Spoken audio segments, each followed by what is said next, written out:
Welcome back, everybody. It's another episode of the Brush Up. Me and Dunbar Dick's about to brush you up this week, and here's what we're going to get into.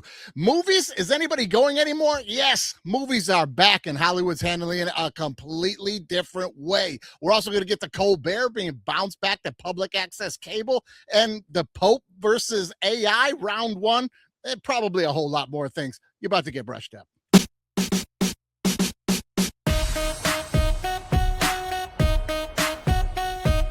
Okay, let's get into this week's stories here. Let's do it. Let me share a quick, hilarious Stephen Colbert story with you. Please. Pope Leo has officially picked sides in the AI war, releasing a massive 42,000-word document called the Magnifica Humanitas. Magnifica Humanitas? Italian Pope. You're from Chicago. This thing should just be titled, Knock It Off, Robots.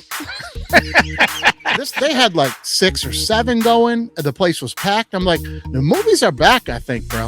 I think so, too. An actress in it. Her name is Indy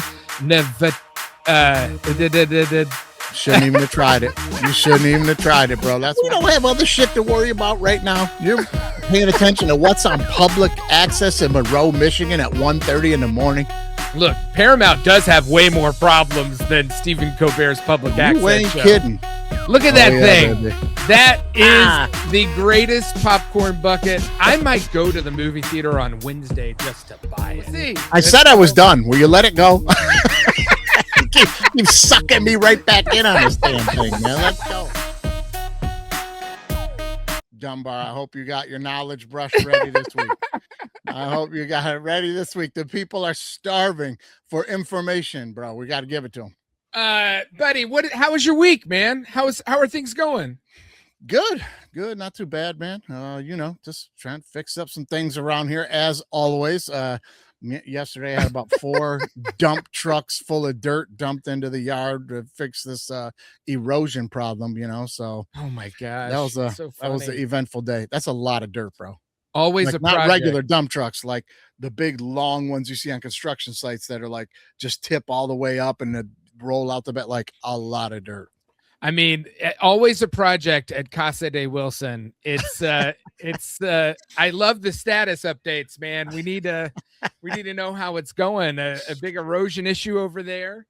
Well, listen, I'm trying to set the example for people. This is what you do. Stop trying to be, I'm looking for a perfect house and I need it to be turnkey. Save yourself like $200,000. Get yourself a little fixer-upper and fixer-upper. Yeah, it gives you something to do. It gives you something to do. Well, we had a sick 3-year-old all weekend. We had all these Memorial Day plans, and this is what they don't tell you when you have kids. Kids feel like the biggest prank played on people because you're like, everybody's like, it's amazing. You're going to be, and it is. It's all those things, but nobody tells you all the little things that add up. Like we had, without a doubt, we had Memorial Day plans. We were going to go to the street fair. We were going to do this stuff, maybe go to the beach. Ella wakes up on Saturday morning with like 102 fever. She's just fucking miserable. We're like, well, I guess we're just going to stay home. The 5-month-old didn't get sick at all. None of us got sick, but she was just like hit with it hard.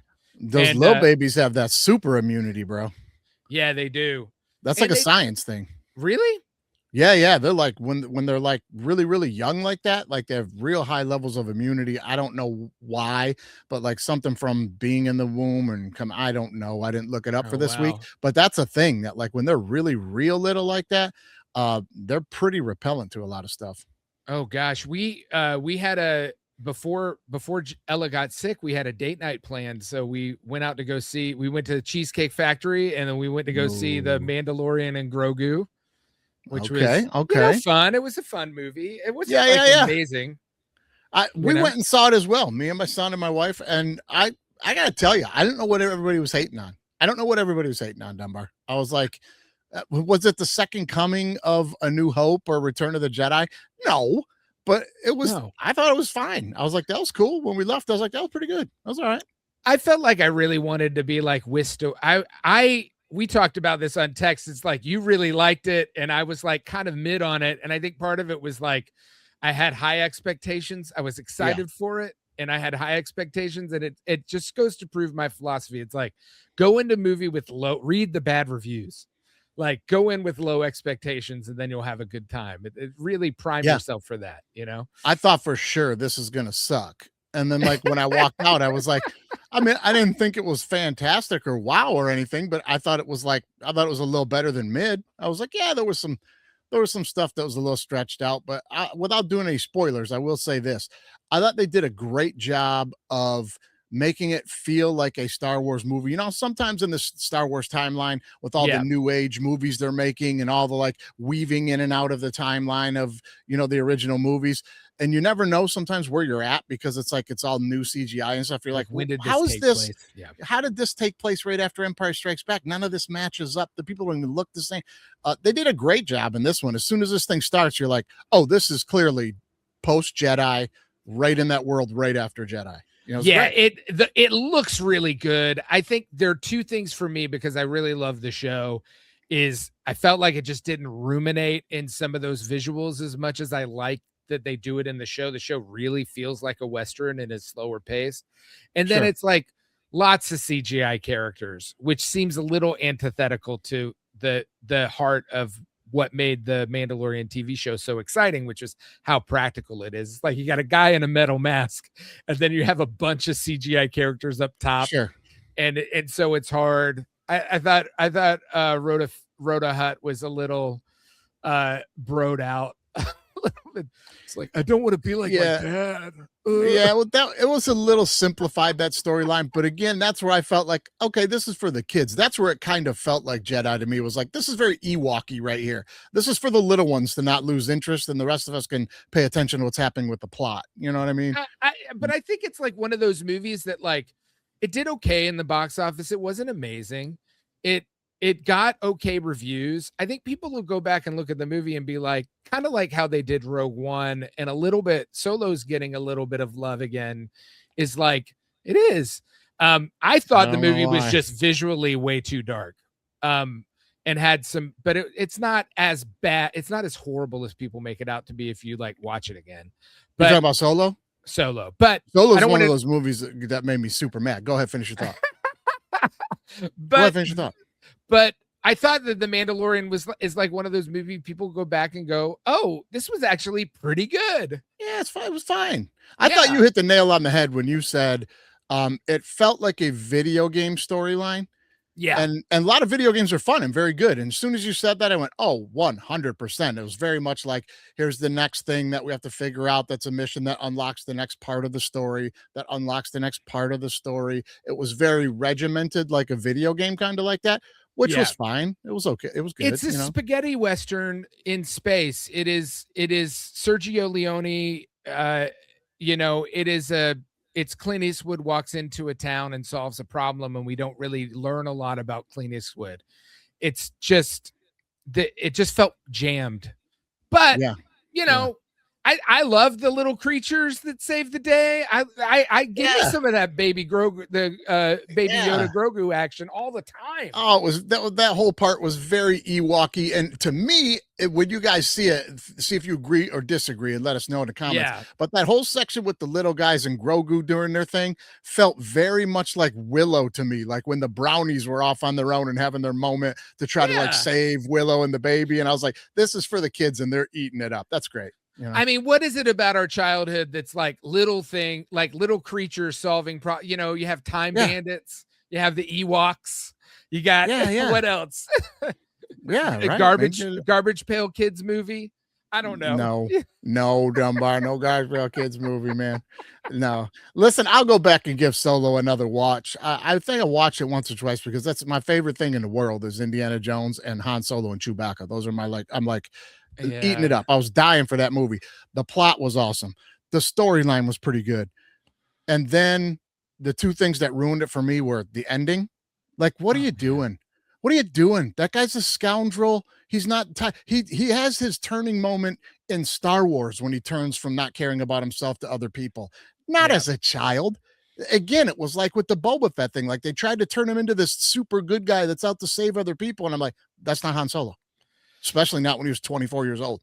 That's not Han Solo. I think it's tough because you're making a new series around a anti-hero and you got to set him up as an anti-hero, but that's the journey he goes on in the 3 Star Wars movies and not Yeah, really the right. journey he goes on. Yeah. And so when you're Right. like Show me the smuggler. Show me the smuggler. Right? I mean, just give me that guy. Yeah. I didn't need the whole like, what's your last name? Solo. That was a little too cute. Yeah, But, right. Stupid. you Like, know, you don't need to make that up, man. His name's Han Solo. That's what it is. You but know? that is what happens when Hollywood like chews its food multiple times. You know what I mean? It's Yes. like Yes. you're processing something that's already been digested for decades. It just gets really hard, and there's low-hanging fruit that's hard to avoid. And it becomes a fan film. It's just really hard to do. I mean, movies are very hard to make, dude. They are, but just get out of the way. Get out of your own way. And here's the other thing that really ruined Solo for me, and then we'll move on. Was the nepotism just kind of ruined it for me of the lead actor getting that role. I get it that it's kind of a Star Wars thing to, cast an unknown and kind of give them their big break and all that. But and I may be wrong on the exact details here, but this was one of those things where, if I'm not mistaken, that kid is like Spielberg's lifetime accountant's son or something like that. Oh, really? Or his grandson or something. And that was like his big. And the first time this guy's on screen, I'm like, Han Solo's like 6'4", lean, muscular. This guy gets on the first scene, and I'm going, this dude's like 5'8" and pear shaped. Is he going to grow into being Han Solo? And let me ruin the movie for you. Watch his facial expressions through the whole movie and tell me it's not just Jack Black playing Han Solo. Everything's big old wah, wah. And I'm like, that's Han Solo? Terrible. I didn't find him so bad. I actually thought that's super challenging to do. I think he's a good actor. I mean, I've seen him in other stuff, and he's not a good actor. It didn't bother me as much, but I get it. It definitely bothers Mike. Didn't like it. Yeah. But yeah, well, clearly they ruined it because they had a good plot and we're not getting a Solo 2 because they just absolutely shot themselves in the foot. No one's going to go see it. Oh, wow. Here's how you'll feel bad about this. Alden Einrich's father, Mark Einrich, I think that's how we pronounce his last name, was an accountant who tragically died when Alden was 8 years.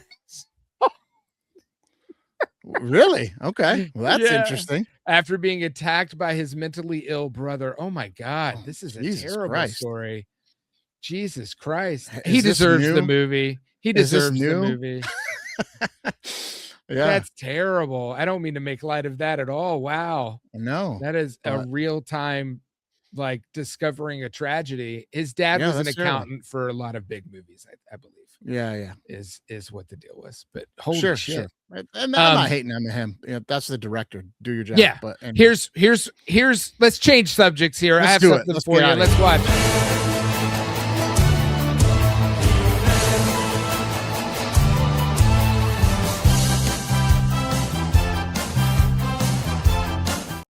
Look at that thing. Baby. That is the greatest popcorn bucket. I might go to the movie theater on Wednesday just to buy it.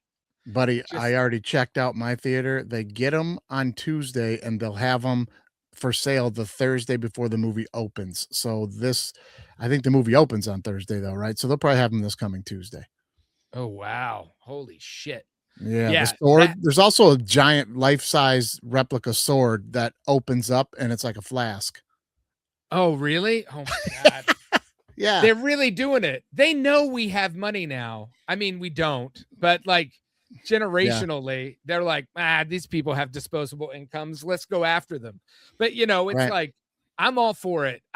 That's, the He-Man hype. Did you see the new trailer? They got Mechanic in it.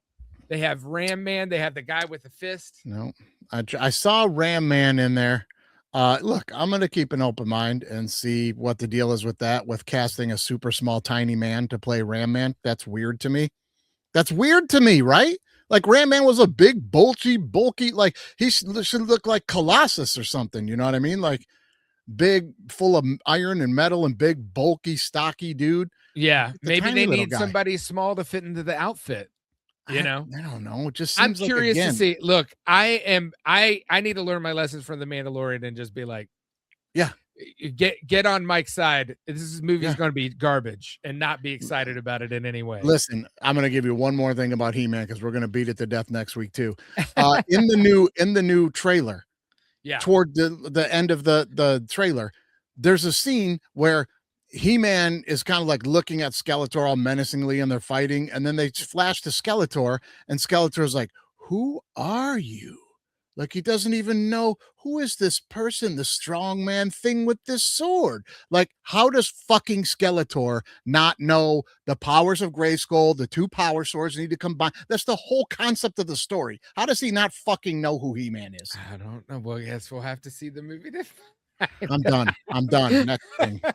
Next thing, I'm done here. How does a guy who has a skull for a head with no brain in it? Yeah, it's gonna take me a while to get used to Skeletor being all slow and long and drawn out, and I don't say much, but when I do, it will be poignant. I was like, what? When did Skeletor turn into, like, I don't know, whatever that planet thing is in Transformers? You know, the main dude, Omegatron or whatever. Yeah, Unicron. Unicron. Listen, man, but you're all aboard for Skeletor sounding like a 1930s gangster. We're gonna get in the cartoon, but now, like, find the balance. Find the balance. Yeah, you know what I mean. Like, we like our He-Man, our 80s He-Man movie, Skeletor, right? We feel okay about him. Yeah. John Langdon or whatever. Yeah, a little more menacing and a little less calculatedly quiet. You know, I'm like, oh god. All right, we'll see. We'll see. I said I was done. Will you let it go? Keep sucking me right back in on this damn thing, man. Let's go. I'm going to see it on Monday, buddy. I'm in the Grayskull Collectors Club with Mattel, so I got sent some free tickets for a Monday screening. I'm checking it out Monday, so I will know on the Brush Up Wednesday whether I liked it or not. I will not spoil anything for you. I'll let you see it that weekend. Here's the deal. Listen, whatever you do when you see the movie, no matter what, just text me a thumbs down, because I got to suppress my expectations. Bro, you're getting radio silence and no comment. Okay, let's get into this week's stories here. Let's do it. So many of you probably know that Stephen Colbert show was canceled. You know, #1 rated late night show was canceled by CBS. Some people attribute it to our dear and glorious leader's hate of the late night crew, all late night shows. He hates all late night. He hates them all. Yeah. I guess he likes Gutfeld, right? Yeah, probably. That's the only one who also a lot of people don't know. Extremely failed comedian, to use Trump's own terms on him. That Gutfeld guy, failed comedian, terrible comedian, bad comedian. Nobody would put him on an open mic. Just sucked ass. And now he's a talk show host. Face, it just looks like a screaming asshole to me. Like it just is like his whole face, his full on like facial expression is like the whole time.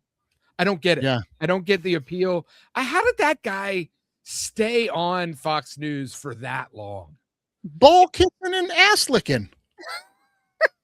I'll say whatever you want. Put me out there. I'll say whatever you want. Yeah, pretty much. So Colbert's 11-year long-running #1 rated late night talk show, The Late Show with Stephen Colbert, went off the air last Thursday. And it was a really fun. I mean, I thought they did a great job. It was fine. Got real goofy. They had some great interviews in the last couple of weeks, some great little segments. Well, Colbert, in very Colbert fashion, after he left the Colbert Report, went to a little known public access show called Only in Monroe, from Downriver, Michigan. Baby. Downriver, baby. That's why I got my Toledo hat on, baby. There you go. And he went and he did it again. And the day after I guess 24 hours or 48 hours after the Late Show ended, he made another appearance hosting an entire episode of Only in Monroe. It got a lot of traction online. People were like really thought it was hilarious. It was kind of With it's super funny. it was co-hosted by another target of the president, Jack White. Jack White, yeah. Jeff Daniels also was on there, and they ate some Jeff weird Daniels, sandwiches I love together. it. There's a lot of Michiganders on there, and it got a lot of big response. I think it got like 800,000 views almost immediately. Well, this week, CBS goes after the public access show, claiming that it's infringing on its copyright infringement for Stephen Colbert. Right. And they like produced the bit, and now they're going after this tiny little public access channel, saying that they're infringing on their copyright. Now they've put a stay on it because they got bad press for it. But it's like, you fire the guy for making a joke about your $16 million settlement with the president, which deserved to be ridiculed. You are desperate to get this $8.4 million merger to happen, where you buy Warner Brothers, and you fire a guy who has the number one rated show, and then you go after him. Well, they've culminated control, and now they want to wield that sword. Let's just put it into quicker terms there. Like, for people who are trying to follow along, I'm like, that's the bottom line. All the hypocrisy and backdoor illegalities that were overlooked to get all this done, they have the power. Now they want to wield the sword, and they don't like the fact that he was like, fuck you. I'm gonna go, you don't own my face. I can go do whatever I want. Yeah. And then it's like, you fire him, so the no compete clause can't be in effect. So like, you can't like argue that he can't compete because he didn't leave, because you're the ones who got rid of him. I mean, he could go to Netflix, he could go to PBS, he could go to Only in Monroe. He can do whatever he wants. Right. Going after him. But it's kind of like weird, because it's like breaking up with your ex and then showing up at the wedding and objecting to them getting married. Exactly. You know? After she caught you doing some dumb shit or something, you know what I mean? It's got to be something where like you were totally in the wrong, and then you broke up with her for it. It's one of them things where like when they flip it on you, you know, like she's going through my phone and found out I've been cheating on her like crazy, and then I'm like, you're going through my phone? You're a tricky, sneaky bitch, man. I'm breaking up with you. You're sneaky going to my phone. It's your own. You did it, and then you show up at the wedding and object. Yeah, you're like, you can't marry her because you went through my phone. We have unfinished business. Yeah, right. I'm like, what are you talking about, man? It's the goofiest shit. It's flat out. They had the money, and they knew if they just threatened that company, the public access, they would just yield without even trying to fight back and pick up the phone and going, you don't own this. We're putting it out there. They were like, hey, let's not mess around. This is a lot of money. These people own everything. They'll shut us down. Just put it off. Just turn it off. But what's crazy to me is like, did he film that at CBS, or did he fly to the public access network and do it there? I don't know. It looked like he did it there based on what it looked like. Yeah, it looks like that's the set. And he has like the ladies who host the show on. And then apparently one of them like gave a speech at Jack White's high school when he was 17 years old, and they like connected. It's very hard. It's the best of Stephen Colbert when he's not doing the Colbert Report character of like, it's just heartwarming, but also funny, a little absurd. People should watch it. I think it's still up there. Time out for everybody that wants to be like, what if you're on the right and you're like, I hate Stephen Colbert because Trump said, time out on you. Isn't he doing the most American thing ever? You're always preaching, pulling himself up by his bootstraps. He got put down, and he's trying to pull himself up by the bootstraps, but we're not supposed to let him do that, huh? He was at the top, and now he's at the bottom at public access and killing it, getting 800,000 views, probably 1 million views by now. And you're just dogging him, huh? Yeah. He's doing the American dream, guys. Yeah, I think it was totally a money thing, Dunbar. My opinion is the public access show, when threatened, got very nervous that they didn't want to be in this fight, even though they were going to win it. They didn't want to be in this fight, so they just took it off because, from what I know, they didn't pull it down from Stephen Colbert's YouTube page. It was still available there because his people were probably like, let's go to court, you know? Yeah, you don't own me. It's just so lame and petty, and CBS already has kind of this stink of Trump and all this foreign Saudi money. We don't have other shit to worry about right now. You're paying attention to what's on public access in Monroe, Michigan at 1:30 in the morning. Look, Paramount does have way more problems than Stephen Colbert's public You access ain't show. kidding. You Way ain't more problems. kidding. Where do you want Stephen Colbert to end? I mean, he's writing this Lord of the Rings movie. Where would you like to see him He's end writing a Lord of the Rings movie? Brush me up on this. I mean, I just know that it was announced that like he's going to write the next Peter Jackson Lord of the Rings movie. That's all I know about that. You know, he's so this is Lord beyond the Tolkien story. They're just going to make up another one. I think it's like maybe, I don't know. I don't know any details. I could look it up real quick, but I think it's just based on some of the historical books that Tolkien wrote about the Lord of the Rings lore. Because I mean, he wrote a ton of stuff outside of just the 3 books, the trilogy. So there's plenty to mine from. You know, that if y'all know something about it, drop it in the comments. I'd love to know about it. I'd love to know about it. That whole Ring of Power series by Amazon, I think, was based on some of the additional books that were complementary to the Lord of the Rings series. So yeah. Let me share a quick hilarious Stephen Colbert story with you, please. Okay, so you know when Second City shut down in Detroit, and so we were all scattering and things.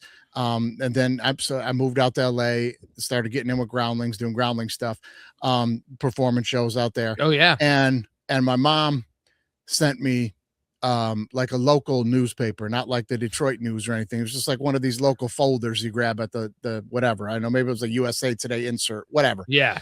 She sends it with this big letter. It says, "Hey, I read this interesting story in this little paper about this guy, and he reminds me a lot of you, and like what you're doing, and you know he's kind of doing the same little thing too, and trying to catch on, and he just seemed really interesting and really reminded me of you, and you know you should check him out.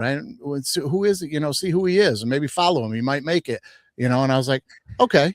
I open up the paper. It's fucking Stephen Colbert. And this is like post Colbert Report. You know what I mean? This is like post Colbert Report. And I'm going, Ma, that's Stephen Colbert. Like this is not a little cute story in the paper. Like this is like mega star. You know what I mean? Like I tell you, sometimes, man.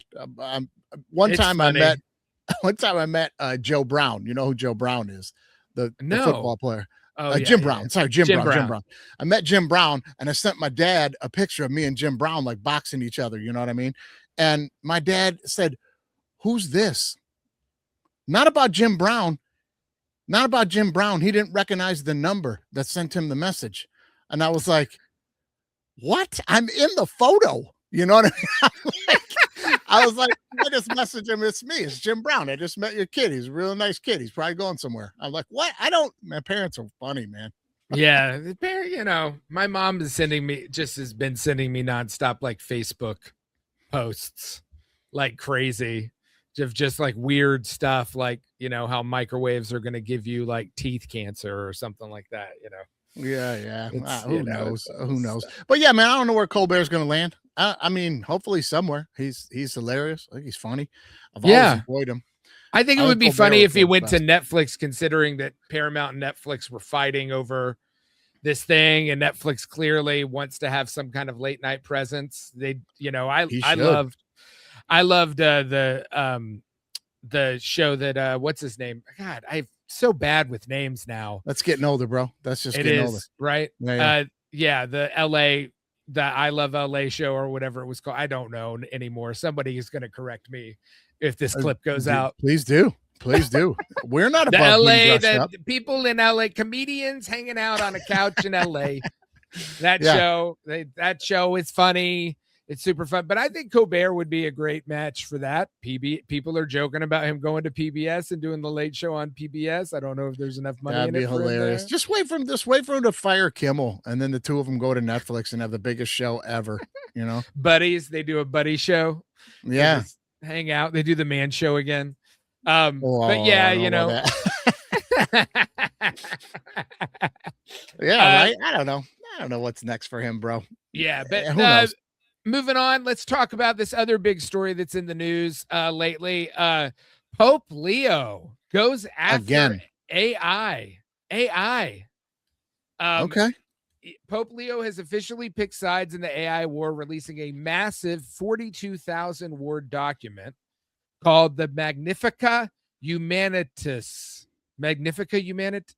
Magnifica. It sounds like a disease. The Can we just Magnifica. address the fact that homeboy is from Chicago? Hey, man, be from Chicago. Yeah. Quit trying to. What is this? Magnificus Amostolius. You're not the Greek Pope. You're not, an Italian Pope. You're from Chicago. This thing should just be titled "Knock It Off, Robots." That's what he should have said. Hey, I got something to say to everybody out there, especially my Catholics, but everybody can listen if they want to. If you want to listen, here it is. Knock it off, robots. The Magnifica Humanitas. This document essentially says that it's not attacking the technology per se, but it's like, why are we creating something that's going to dominate humans? Like, why is the whole language around this? Like, let's stop. But it's got some serious significance because this letter goes out to like 31 billion Catholics across the earth. And to put it in perspective, 58,000 Catholic schools in the US alone are going to be learning this letter document to the world. Like, they'll actually learn it because it'll be part of the papal doctrine. So, they only write 2 or 3 of these in a papacy. Like, they don't. Oh, I thought he just wrote some shit for the paper. This is like one of his contributions to the, what do you call it? The archives and shit. Yeah, this will be canon. I mean, this is an edict of Catholic teaching. This isn't like a small thing. But the other interesting thing about it is that one of the Anthropic founders was also there, and Anthropic is notoriously a company that the Department of Defense went after a few months ago. That was like, we're not going to let you use our AI company to pilot drones and war machines. And but that wasn't even really it though, Dunbar. Like, they weren't saying we're going to be moral. We're not going to let you use this to be better at war. That isn't what they were saying at all. What they said to him was, this is too dangerous, guys. We can't control it. And at some point, this thing will just take control of all the weapons and we won't be able to tell it no. And it will do whatever it thinks is best. And it's a computer. If on a piece of paper, it's best to just eliminate a country, it'll just do it. You know what I mean? Yeah. So we shouldn't do this. And their response was, no, we'll decide. We want to have it. We would still like to have it. And they're like, you can't play with this toy. Their response was to make it illegal for Anthropic to do business with any government entity at all. Like, they can even do that. Yeah. So it's kind of crazy. And then it's like, you have what I think is really interesting is that there's this sort of religious dialogue happening in Silicon Valley right now. You listen to Sam Altman, or you listen to the president of Palantir, you even listen to people like the head of Anthropic. They talk about it like they're creating a godlike creature. They're creating a godlike level being in these AI models. So my question to you is who are you taking in a fight? Are you taking the Catholic Holy Trinity God, or are you taking the Silicon Valley AI God in a box? Bro, this is so easy. This is such an easy question here. You're asking me in a fight if I'm taking somebody from Silicon Valley or a kid from Chicago. Give me Chicago, bro. This thing ain't gonna last half a round, man. Come on. I got your Holy Trinity in my fist. Pop, pop, pop. Come on. I'll be holding the Pope down now, man. You know what I mean? We do know this though. We found out earlier this week that him being old doesn't mean people think they could beat him up. I saw this thing where they polled a bunch of people. They polled a bunch of women to see if they thought they could beat up Donald Trump. This is an actual study they did. They polled a bunch of women to see do you think you could beat up Donald Trump? And 75% of these women were like, oh yeah, that old poopy pants. Yeah, I could beat him up. And then they polled a bunch of male MAGAs off of these MAGA mailing lists and stuff. 40% of them said they thought they might be able to beat him up. The rest said no. That's so weird. That is so weird. And It's like, so what is weird. happening? Like, it's such a weird thing because it's like, yeah, a woman is like, yeah, I could beat his ass, but these macho guys are like fetishize him so much. It's like It's weird. it is weird. It is. There's something It's weird. pseudo-sexual about it, isn't there? It's not political at all. No. This is not a political thing at all. If you would have asked if you would have asked me, do I think I could beat Joe Biden up? I said I'll probably kill him in one punch. Yeah. I'll whip Barry Obama's ass too. You know what I mean? Like, this is not political. These are old men. Yes, I'm going to beat. I don't understand ever answering. I don't think so. He's pretty tough. Just fucking make him walk up some stairs. Just run up some stairs. He won't be able to do it. Just make him get out of the plane, walking a couple steps down the airplane. That's about the. I mean, come on, Distract man. him with some fucking cheeseburgers. Anyway, I thought that was hilarious, but I'll take the Pope against AI. Yeah, I think so. I'm taking the Pope in a street fight. I'm taking the Pope against AI. You know, the only chance AI would have against the Pope, Dunbar, the only chance AI would against the Pope would be it would have to take on some kind of physical form, like one of these it would have to come out as a robot, right? Ultron. And if it came, well, no, I mean, but if it came out as a little boy, weak spot for the Pope. You might lose that one if it comes out as a little boy. It's a weak spot for the Pope there, buddy. Pope. He might be like, "Ooh, he's distracted," and then that's oh man. Yeah, I mean, it's like two kind of evil institutions to a certain degree, going after each other. But I do think there's something interesting about the idea that, like, what are these other religions going to say about this? Like, what are like the, head of like the Dalai Lama? Is the Dalai Lama going to now come out and say something about this? Is the head of, the Jewish church is going to come out and start having comment about this? Like, there is this existential question that's being pushed on us. But the other part of all of this is that some of that argument that AI is going to somehow change the world and blow apart all these other jobs, you can follow it based on the cycle of investment. When they need investment, AI is going to be catastrophic to the workforce. And obviously all that venture capital doesn't want to be left behind in that bet because they want to be on the right side of whatever that is. Yeah. And then, they back off of it. And then again, when they need more money, but we've talked about this in the past. Yeah, for sure. The scale up's crazy. The scale up is crazy. The amount they're never going to get their money back. You're just hoping to be at the end of this thing when there's only like 4 or 5 of them that have survived and own the world's economy. You're just hoping to be in one of those boats. You know what I mean? My biggest fear right now is that it's just this huge fugazi and it's a big bubble, because I've fucked around with AI and there are some things it can do, but there's a lot that it can't. And it's not the end all be all of everything. And it will in time change a lot of things, but it's like, I can't think of another business model where it's like, we have to have more money than has ever existed on the planet to build these data centers and use up more energy than the city of Chicago to run one. And people are going to be fucking writing complaint emails to, their Ulta membership because they got the wrong makeup with it. Like, that's what's going to happen. Yeah, probably. You're probably right. You're probably right. How do I get out of this parking ticket? That's what it does. Right. Who do I talk to about this parking ticket? No, the one thing that I think is kind of paradoxical that's interesting though, and we can move on after this, is that like the AI jobs that it's actually capable of eliminating are the coding jobs. So all the people who created AI are the ones who are putting themselves out of work. Mm-hmm. And then everybody else is like, well, I can't quite do what I do. And certainly not without making terrible mistakes. Yeah. It can't even fact check things correctly. No, because I have a little thing here. I had a little write up from the AI about the He-Man movie here. Yeah. And it said, anyway, at the end of it, it was saying like the actor's name who's cast as He-Man, and Idris Elba stars as Skeletor. I'm like, bro, you don't even know. AI, you don't even know what you're talking about, man. Dumbass.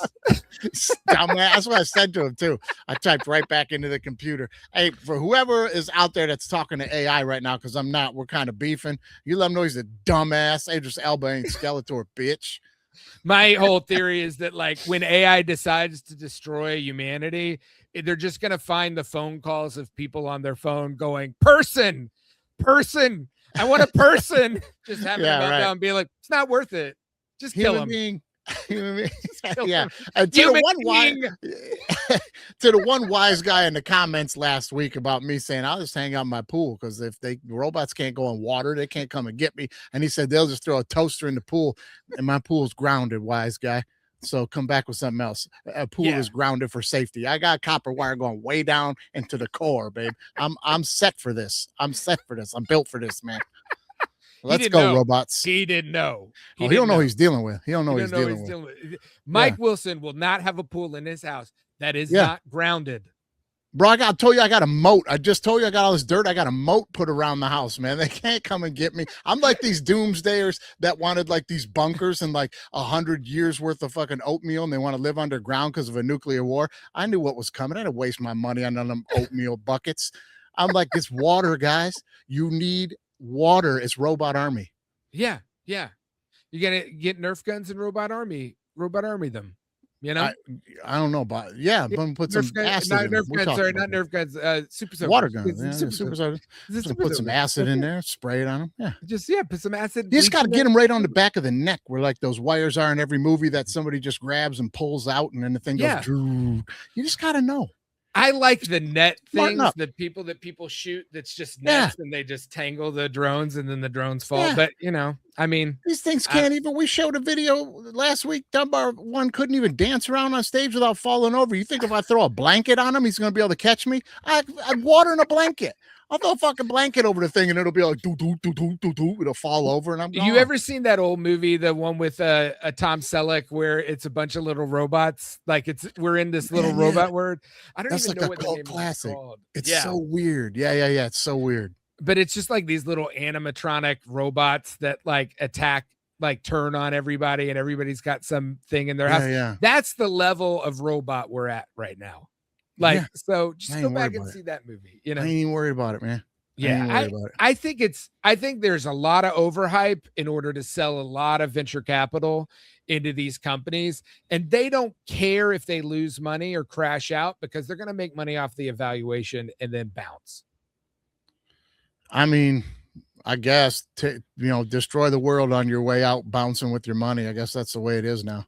I guess, that is the way it is. That's the world. Absolutely. I mean, the world. Listen, the world is screwed. I went into one of these Smoothie King or whatever this morning to get myself a little protein smoothie. The world is screwed by Smoothie King, guys. The headline, bro. They had a pickle smoothie. I go, wait, Joey, wait, that's it. We're done here. I called my wife. I just said, drain the moat. I give. Let the robots in. They got pickle smoothies out here now. Pickle juice, it's the new thing, man. Pickle juice. I like pickles, not in a fucking yogurt smoothie, man. Stop. That's crazy. I hard agree. Stop. You know what I mean? But we've seen a million AI movies growing up. We kind of know what we think it's going to turn into and all that. But speaking of AI movies though, like those blockbusters, let's jump on the summer blockbusters, Dunbar. Oh yeah, it's exciting, man. It's an exciting summer for movies. People need to go to the movies this weekend. You could go to see a great movie every weekend this summer. Well, listen, I'm telling you, people are going to the movies, and I was blown away by this when I went to see Grogu. I was like, man, the theater was packed. I couldn't even park in the parking lot. And this is a huge theater out here, and I'm like, man, we're walking in, and I'm going to tell you right now, the Star Wars movie was about 3/4 full. Yeah, all these other people were seeing other movies, and since the pandemic, every time I've tried to go to a movie, there's only been like 4 movies showing. You know what I mean? They had like 6 or 7 going. The place was packed. I'm like, the movies are back, I think, bro. I think so too. And like I had the similar experience. We saw Grogu, we got tickets. The theater was full, and I was like, oh, great. I love it when a movie's doing well. We're movie guys. I tried to get tickets to go see this movie Obsession over the weekend. I couldn't even get them for like day of Sunday night. There were no good seats. The theater was packed. I had to talk to my buddy. We got them for the next day. This movie, it's like a YouTube phenomenon. Like this YouTube creator was the one who licensed to make it, Barker. Yeah. And they made this movie for under $1 million. They made it for $700 million. It's in its second weekend. 700,000. 700,000. Yeah. 700,000. In its second weekend, it has now grossed internationally $89 million. $89 million. And it's great. It is people. It's a little horror flick or something. It's a horror thriller. It's like a crazy girlfriend horror thriller, right. Sex pest kind of, like this guy is like a little bit of a infatuated with this girl. I'm not giving it away. Yeah, that's okay. I get it, but it's like a horror thriller. It's a horror thriller. It's a genre thriller. The actress in it, the lead actress in it, her name is Indy Shouldn't even have tried it. You shouldn't even have tried it, bro. That's one you just roll by. The lead actress, her name is Indy something or other. She's great. She's Navarrete, I think is how you pronounce her last name. She is incredible. She is incredible in the movie. Okay. She just flips back and forth so much, and you can tell like there's something behind her eyes, but she's got this crazy look on her face. But it is kind of insane that movie made that much money. And I think it goes to prove that like Hollywood just needs to figure out what movies people want to see. And people will go. That's what I was just about to say, because since like COVID, when it all shut down, and there's only a few movies out every year, you knew what you were getting that was going to hit the theaters, right? And that was it. You were getting a superhero movie, or you were getting some kind of a family cartoon, right? Yeah. Or you were getting some kind of regurgitated IP. Some kind of regurgitated IP was all you were getting. And Jordan Poole has spawned in the last 3 years this extreme interest and showing a lot of potential money in this horror thriller. And horror thrillers are the only thing that they've added now. These horror thrillers are coming out like crazy. Hollywood's like, this makes money. We'll take a shot on this. Well, we can make these for sub 10 million or sub 15 million. There's genre movies. That's why all those Saw movies made a ton of money. I mean, they're not great, but people love to go see them, and it's gonna make $50 million bare minimum, probably reach up to 100 million. But these ones are even these ones are even like a little smarter though, and they're not like making 2, 3, 4, 5, 6 like Saw. You know what I mean? Like these ones that they're really starting to do are like this Weapons and like Nope, and then like this Obsessions, and what's this other one we were talking about a minute ago that's coming out, Back Rooms or whatever it is. I cannot wait to see the Back Rooms. A 19-year-old kid wrote it, and they let him direct it. At YouTube, another YouTube guy. They made it. I mean, the fact that these two genre movies, I don't know what the Back Rooms will do. I don't know what's projected to do, but like it's an exciting mythology. And the kid just made it with Unreal Engine at home. And then got to deal with A24 to make that movie. I think I'm going to see it this weekend. I'm stoked. And I think kids are stoked. I'm taking my buddy's like 15-year-old kid to go see it because she wants to go see it so badly. Like, kids want to see that. I hope movie. It's appropriate for her. I hope you luck out on that. I think it'll be fine. I'm going to take this 15-year-old to this horror film. She's my niece.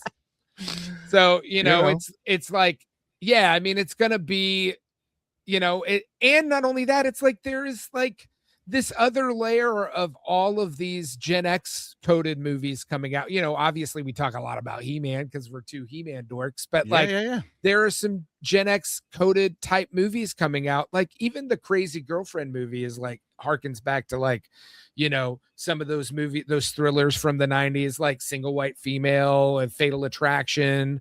It's got a supernatural element to it, but it's, it's that. But even outside of these supernatural horror thrillers, they're not classic horrors. They're like these thrillers. They're kind of smart. They're kind of like, it's not all horror, but then it's like, whoa, these are great.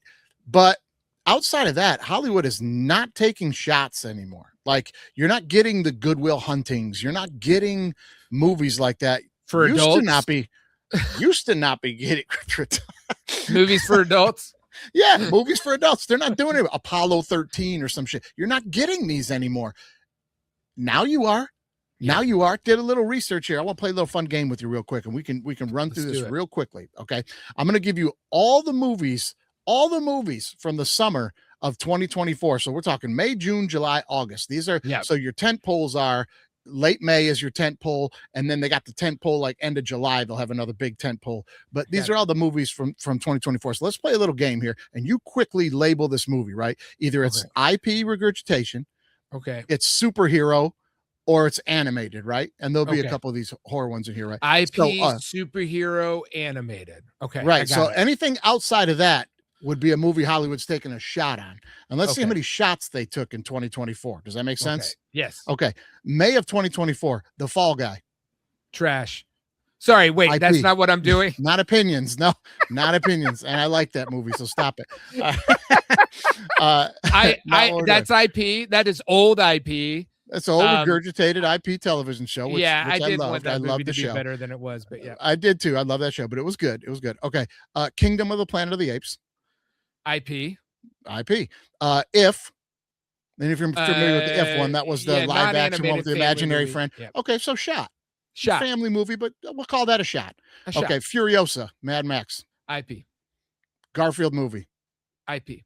They took one shot in May of 2024, and it was a John Krasinski written and produced film that starred Ryan Reynolds. Okay. Yep. Okay. And so it didn't do great. It did not do great. Well, it wasn't great. Did you watch it? Yeah, no, I didn't. It wasn't good. It was no Drop Dead Fred. Let's move on. It was not Drop Dead Fred, bud. But you take a shot. You take a shot. Yeah, but they took one shot. So let's do June and let's go through rapid fire. Here we go. Bad Boys, Ride or Die. IP. Okay, Inside Out 2. IP. Animated. Animated. Right. Animated and regurgitated. IP. And sequel. A Quiet Place, Day One. A sequel. I guess it's IP. Kind of, yeah, but It's a horror okay. thriller. So still Genre. not a shot. It's horror thriller, right? Okay. And I don't know if genre counts, honestly, because that's its own thing. It has its own appeal. But yeah. And then they got this Kevin Costner Horizon American Saga, but that was like not a theatrical release. That was like indie theater. So no shots in June. July, Despicable Me. Yeah. Cartoon Twisters. Yeah. IP regurgitated. Deadpool Wolverine superhero, awesome, great movie. Not shitting on the fun movie, fun as hell. That's not a shot. They know that's going to work. Yeah. Again, so the point here, in August of 2024, there's only 4 movies. They're all IP regurgitated. And then you jump into the summer of May, like May, June, July, August of 2025. And I'll just read them all fast so we can just move on. Yeah, Thunderbolts, Final Destination, Lilo and Stitch, Mission Impossible, The Phoenician Scene. Wes Anderson's found a way to crack the code here. Ballerina, which is a John Wick thing. How to Train Your Dragon. 28 years later. F1, the only original movie I've named since. F1 is great. It's so great though. It's so great. We saw it in the theaters. I loved it. It was so great. Much. It was great. I loved it. I thought Brad Pitt kind of phoned it in. And a throwback movie without being a throw. It felt modern, but it also felt like it was doing things that movies used to do and don't do it. So pay attention here, Hollywood. We're ripping through this list here, and some of these other movies were fine and they were good and they made money and stuff. But the one we stopped and got excited about was the one you took a shot on. Okay, Jurassic World. Those have all been fucking terrible. The Superman movie was great. Fantastic Four. We both liked it, but fine. Those are all superhero movies. August of 2025. Naked Gun. Now I'm going to call that a shot because they're not doing comedies. I get it was regurgitated. You don't see comedies in the theater anymore. Have I even named one yet? Did you like 2 years of movies? I love that movie. Did you like that movie? It was funny. It was what it was. It was so refreshing to me. My question is like, am I just buying it in the nostalgia, or am I like enjoying? It was slapstick stupid. It was slapstick stupid, and Liam Neeson's delivery was good. It was funny. Yeah. But how many? I've not named a comedy. I've named 2 summers of movies. That's the one comedy they put out. Okay. Yeah. And then they put out Friendship as well with Timmy. So you had Naked Gun, you had Bad Guys 2, Weapons, Freakier Friday, Weapons, horror thrill. But there we go. Okay. So not a lot of movies, 3 to 4 every month, all of them IP or regurgitation outside of a couple of shots. You know what I mean? And now I'm not going to read through 2026, but coming out in 2026, to my point that the movies are back. And I think Hollywood's. Can we just sidebar real quickly? Because I saw Friendship. Me and my buddy Ryan decided to go see Friendship in a theater on opening weekend, and it was packed and people were laughing and they fucking got it. And I was like, I haven't done this in a long time. A long time. I haven't been in a theater where people are like into a movie, one, it's a weird, funny movie. It's a great film. Yeah. And like, be like, I haven't been in a movie theater where people are like laughing at the thing and we're all on the same page of the bit. And it kind of feels great. Where are those movies for us Gen Xers, man? Where is Wedding Crashers? Where is 40-Year-Old Virgin? Where, like, that was, all those were the big money movies when we were growing up, man. Yeah. I was like, where are they? Where's Tommy Boy? Come on, Hollywood, get your head out of your ass, man. Anyway, May of 2026, there's going to be 1, 2, 3, 4, 5, 6, 7, 8, 9, 10, 11, 12 releases. Yeah. 3 or 4 of them are shots. June, we've got 13, 14 movies going to be out. 4 or 5 of those are shots. I'm like, let's go. Let's go. And July, August, same thing. There are 10, 12, 13 movies a month coming out. Both the tent poles of the summer are stacked. I think the movies are back, bro. I think the movies are back. And I think people are starved for communal experiences in theaters. And I don't know. I don't think we'll ever truly know. There'll be a lot of theories about how COVID affected everything. I think there's a Trump effect too. I'm going to say this right now. Like Trump, nope. Say what you will if you like Trump or you don't like Trump, whatever. No one feels safe with Trump in the presidency. No one feels safe to like sit back and relax in a room full of people. It's scary. Everything's scary. That's by design by him, by the way. You know, he wants everybody off balance. I think that has an impact on it. But I also think that it's like you have a lot of aging executives who are now getting to a point where they have to retire. And you have a lot of people coming up who are making decisions who kind of know what audience, like the peak movie going audience, which I think is still like 25 to 39-year-old men. Right. Want to see. Or 25 to 39-year-olds would running the box office algorithm would be great. Seems like, what you're saying, it seems like the motion picture industry is going to be the first one to get in the realm that we wish all of the industries in the world would get to right now. All you old fucking boomers, stop, retire, and fucking move aside. Let someone else take you're in politics all the way down. You're 80. You don't fucking know what people are into. These people that are making decisions are in their 70s and they think it's 1971 still. Yes, get out of the way, man. I'm curious to see because, you know, Zaslav is taking a back seat now that he sold Warner Brothers. Now it's, you know, the Oracle, so I can't remember his name off the top of my head, who's the head of Paramount Warner Brothers. You have a new CEO of Disney who is actually coming out and doing some kind of interesting things with Disney in the parks. I don't know what's happening at Sony. I don't know what's happening at Universal, but Universal's had a pretty good run. You know, they I think they had the highest grossing summer last year. So you have a lot of stuff happening that seems to point that we are like shifting a little bit just in our entertainment culture. And a lot of it is harkening back to like what monoculture was, like making movies that have broad appeal but aren't stupid. And I think that's good. I'm optimistic about it because like people are buying movies. They're buying movies. Yeah. The studios are buying movies. That at least that's the word around the street out here. I mean, I'm telling you, man, I think movies are back. And if it's a big summer, this is going to be a test summer. And if it's a big summer at the box office, especially for some of these smaller films, guys, go see them. Don't only go see Grogu and don't only go see, you know, the big blockbusters. What's the superhero one coming out next month? Spider-Man. Those movies are great. Go see them and have fun. But pick a couple other ones to go see, man. I tell you what I'm excited about. I really am excited about the Backrooms movie. It's coming out this weekend. Go see it if you can. I don't know if it's a limited release. It's A24, so sometimes they do limited releases. Yeah. I'm really stoked about this movie with John Malkovich and Sam Rockwell coming out about the 2 CIA agents that's been in trailers nonstop. I'm like, I'll see that. Those 2 guys. I'll see that in a heartbeat. You know what else I'm gonna go see in a heartbeat? And everybody, please, any comedy they try to put out, go see it, man, so that they'll make more. But this one coming out with Paul Rudd and Nick Jonas, I think it's called Power Ballads or whatever. Yes. I like it. Reeks of kind of like wedding singery meets friendship or something. I'm like, please, just go see it. Go see it, man. I'm all about it. I think that like there, you know, did you see No Hard Feelings when it came out? I don't even know what that is. It's like the Jennifer Aniston kind of a Oh, rom-com, yeah, kind of not. Yep. I thought that Yeah. was fucking great. I saw Yeah, that in that the was theater funny. with like 5 people. I was shocked because I was like, she's a big star. This is She's a kind big of a star. funny premise. I thought they did a great job with the movie. Yeah.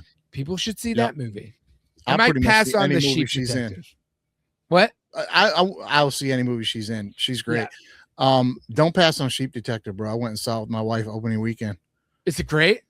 Man, it's a great little film. It's funny. It's the kind of movies we're talking about. Like, go see it. You can take your kids to go see it if you want to. It's kind of funny. The moments in it are good. It's not stupid. Okay. It's fine, man. I was Okay, we walked out of there and I was like, that was not bad at all. It was fun. You know what I mean? It's so tough because it's like if I go to the movies, I'm going either by myself or a group of old dads who can go see movies after their kids go to bed. So yeah, there you go. Let me ask you this: Did you like old movies like Clue, like the old like kind of spoofing a murder mystery type of thing? We went to the 40th anniversary of Clue screening at Vidiots with Michael McLuhan was there and like gave a speech. Like we love that movie. You'll like Sheep Detective. It's kind of like spoofy, over the top, a little bit goofy, but there's a good little mystery in it, and like the sheep brings some funny, relief to it. It was fine. I was like, that was good. Can I say one thing before we leave this conversation and probably wrap up the episode? Going to see Obsession in the movie theater was kind of a funny experience because I think it is triggering for men who have been in toxic relationships with women, and it was kind of funny like sitting there watching like guys like kind of squirm in their seats a bunch because they're like, Jesus, like like it's a little too close to home, a little too close to home. Yeah. Anybody who's dated anybody with like a serious issue, but within the framework of it also like ribs at guys who are this sort of toxic romanticism. Like, I love this girl from afar, but I don't have the balls to ask her out. That is, really not actually great. But, you ask her out, because I'm going to tell you 8 out of 10 times you're going to be like, this is not going to work. Yes. Or I can't stand what you thought that was a joke. That's not funny. You know what I mean? Like, yeah. You learn pretty quick, but it's also like, you should ask her out and then move on, because like, don't sit there pine over a girl who's not. Why would you want to be with somebody that's not interested in you? There is a lot of people that are a little younger than us, Dunbar, that this is going to blow their mind. But sometimes if you get told no and you don't get exactly what you want in the exact moment you want it, it's kind of good for you. Yeah. Kind of good for you. You know what I mean? It's kind of good for you. And the world won't end. It's not the end of the world. I think my shit will happen. Yeah. I think my life and my love life got way better and way more fun when I learned to accept like no as an answer from women, from everybody. You know what I mean? It was like, I need to just go, hey, do you want to get a drink? And they go, no. And I'm like, great. I don't have to spend money. Spend no money. Yeah, spend no money. Have to spend money on you knowing that you're not interested in me. Awesome. Yeah, and then you become, you get to this comfortable place, dare I say, where failure or disappointment doesn't crush you anymore. You're like, oh, okay, well, there'll be other shots. What's that like? There'll be other shots. I'm still struggling with that. What's that like? Yeah, you know what I mean? Like, that's fine. We'll try something else. But like the funny thing is, like, what's the goal here? Like, you get all these guys, I know we're digressing, but like, you get all these guys who like do this, like, you got to pick up a woman, you got to dominate her. Like, that's the thing now, which is super bizarre. What? But I don't even know. What is the goal? Like, is the goal to like trick somebody into wanting to be with you? Or is the goal to find somebody who's like into you? Because I'll tell you, the latter is way more fun. With somebody, you have to be the best version of yourself around all the time. Yeah, I mean, quit trying to put on a show and walk around with the arm candy. You know what I mean? Like, just find somebody that, like, God, this is awesome. We just kind of get each other. We're laughing together. There's no drama. This is fun. I could do this. You're just like, oh wait, she likes me. That's great. Like, I don't have to work to convince her that I'm worth the time. Yeah, it seems like a waste of time, guys. It seems like a waste of time. You know what I mean? Yeah. Be with people that like you. Don't put a zombie curse on a woman that you've been secretly into that haven't had the balls to, because it doesn't go well. Doesn't go well. Go see. No, you got to treat that like a bomb in a thriller movie, bro. You got to just snip the blue wire and get out of there. Get out of there. Pick a wire, close your eyes, snip it, and get out of there. And if nothing blows up, you're good. Yeah. You dodged. You got the right one. You dodged a bullet. Anyway, brother, great seeing you again. Yep. Great to be officially brushed up. Like a Korean I always spa. enjoy. I feel like I got scrubbed like a Korean spa today. Like just fully brushed. I feel like I got me one of them RFK brain worms, and I just got rid of it. I got enough information now. We got rid of that brain worm. You passed that brain worm through your body. Interesting. Yeah. Did you see that video of him catching a snake that came out? Anyway, did he immediately eat it? I don't know. I don't know. Was it venomous and he thinks it cures autism? I don't know. What's he chasing snakes for now? There's some weird boa constrictor that can cure cancer or something. I don't know. Yeah.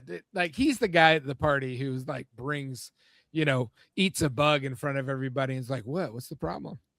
Yeah, I don't know. This, like, from minute one, dude, my thing with him has always been, I'll do a bit of my stand-up where I'm like, you can't trust a guy who his voice actually sounds like he's just out of range on Bluetooth. What tell you I want to do something? You know what I mean? Like his brain to voice box is like just out of Bluetooth range. You can't trust that guy. Yeah, you can't trust dropping a call. He sounds like he's constantly dropping a call in person. I don't want to. I don't want a popcorn machine telling me what vaccines I can take. No, that's someone trying to lie to you, man. No. Yeah. Okay. Anyway, brother. That's it for the brush up. Let's like roll and out subscribe of the show. Yeah, like and subscribe. Check us out. Keep getting brushed up. Jump in the comments this week, guys. Brush us up on anything that we messed up on. We'd love to know. And you just got brushed up.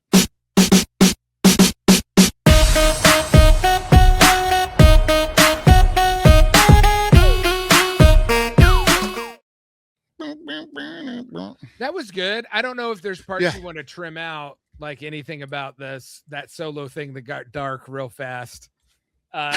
No, that's fine. That's fine. I'd rather it be straightened out than to be like, Yeah. No, I thought that was like, oh shit, that's terrible. Fuck. Yeah, that's terrible. Yeah, maybe next time if you see something like that, you don't need to say it.